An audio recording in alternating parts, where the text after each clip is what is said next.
farzlik bilan moda o'ttirsidagi hijab.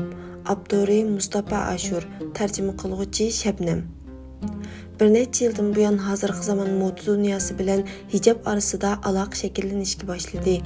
Bu moda sohasiga hayo kirgizish va esil moda kiyimlarni musulmon ayolning zamonaviy tanlashiga aylantirish uchun gazet jurnallarda e'lon qilish, maxsus marka elish va dunyo savdo bozoriga igidorchilik qilishda baslashish qatorliq usullar bilan bo'lyotdi.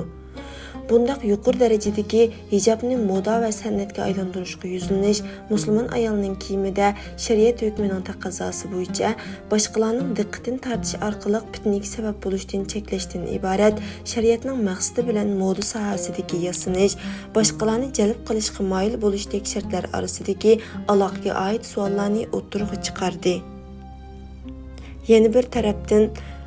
Yana bir tarafdan paydadan boshqani ko'zlamaydigan, nazar doirasi tar musulmon ayollar bilan suhbatlashibla esil moda kiyimlarga mablag' solishga oid iqtisodiy savollarni o'ttirg'i chiqaryotdi. Musulmon ayolning hijobga ching isilishi g'arbda yashayotgan musulmonlar orasida bekrak namoyon bo'lyotdi. Ayollar shariat talbiga uyg'un, zamonga mos puzur kiyimlarni tanlab kiyib huzurlanishni xohlaydi. Shunga musulmon xonim-qizlarning ko'pinchisi ko'ngildagidek fasullarni topolmaganlikdan jamiyatdagi mavjud fasullarni munosib o'zgartirish kirgizish orqali kiyotdi. Shundaqla g'arbda cho'ng bo'lgan yangi avlod musulmonlar u yerda musulmonlarga qarshi o'chmanlikning eshib ketishi, hijoblanganlarning irqiy hujumlarga uchrashi sababidan ilgari cho'nglari kiyib kelgan kiyim-kechaklarni yetarlik emas deb qarab qiziqmaydigan bo'lib qolyotdi. Hijab kirzisi 2007-yil xalqaro ayollar futbol musobaqasida uyushtiruvchilar tarafidan bo'ying'iz yon yetib qilishi mumkin degan bahona bilan hijobning cheklanishi yoki Fransiyadagi yuz bergan ba'zi krizislarni bahona qilib hijobni cheklash qarori ma'qullanishi bilan texmi avjiga chiqdi. Shundaqla iqtisodiy imkoniyatlar va yuqori ma'rif sharoiti musulmon avlodlarni mantiqiy tafakkur qilishga undab, o'zi esil moda shariatga munosib kiyimlarni zamonaviylashtirib kiyishga qarab yuzlantirdi. Shuning bilan hijobni moda bilan birlashtirish harakatlari ma'lum o'lchamda qarshi elinib, hijobni cheklash qarorlari bekor qilindi. Tibbiy tekshirishlar hijob kiyishning hech qanday xavf xatar keltirib chiqarmaydiganligini isbotladi. Shuningdan keyin musulmon xonim-qiz tanharakatchilar hijoblanib 2012-yillik London yozliq olimpik tanharakat musobaqasida o'tirg'i chiqishga boshladi.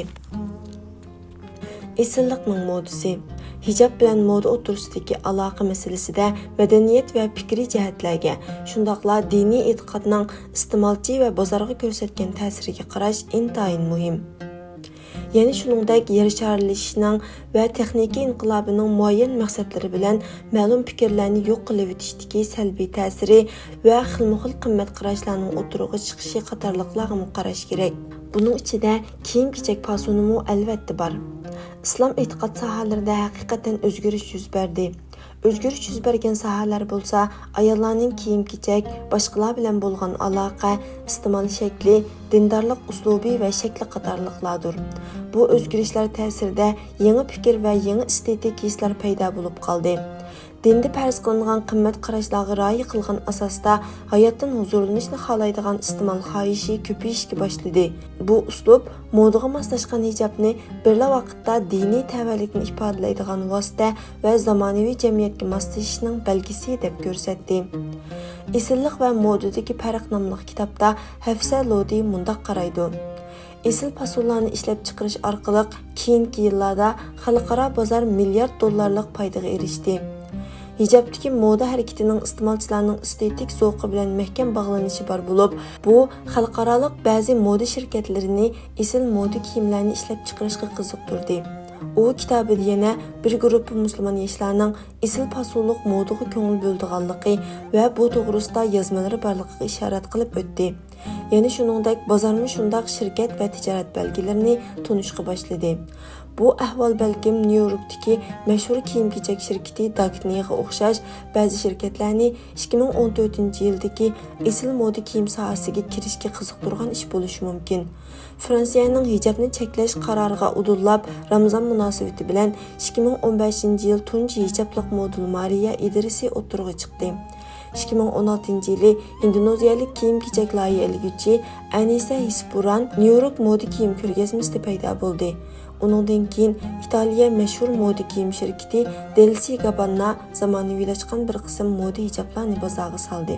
Nike shirkati islomchi tantarbiya kiyimini bozorga solish orqali ularning oldiga chiqib ketdi. Islomchi fason nomli kitobda Amerika Texas universitetining professori Faqih Shirzar mundaq deydi: G'arbda esil islomchi kiyimlarni kiyish ozg'ina bir qism musulmonlardan eshib baslashish va foyda olish sanoatiga o'zgardi. Buningdan musulmon va g'ayri-musulmon loyihalaguvchilar shu sanoatdan keladigan foydani ko'zlab qatnashishga boshladi.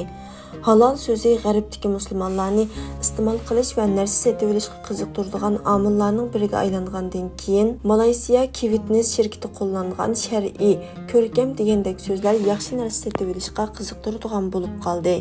Angliyada elib berilgan bir statistikada ko'rsatilishicha, islomiy kiyimlarni izlash nisbati 2019-yili 500% oshgan.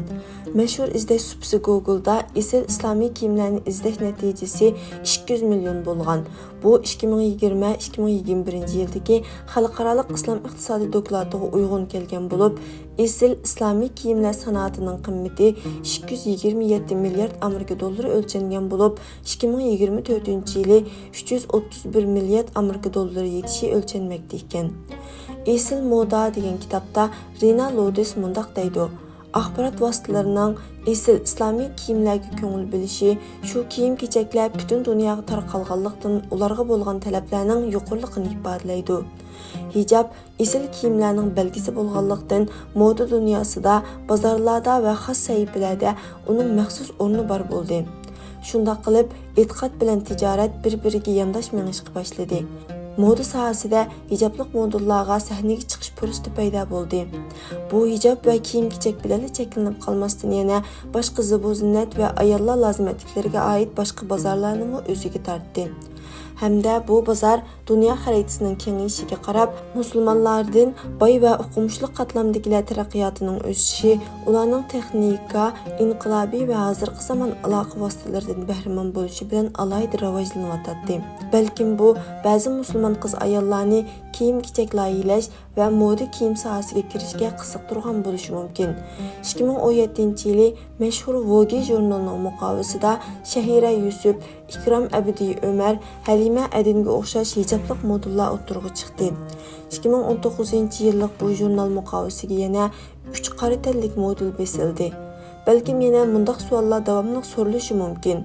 İste'mol moyilligi, moda va uning shartlari, bozordagi foyda ehtiyoji qatorliqlar hijobning boshqalarning diqqatini tortishdan saqlanishni maqsad qilgan tushunchasiga ta'sir ko'rsatamdi. Bozor taqozosi va besimiga munosib holda hijobning diniy tushunchasi qayta shakllanamdi yoki hijob moda dunyosida haqiqiy tushunchasi bo'yicha farzlikida utuq qozonamdi.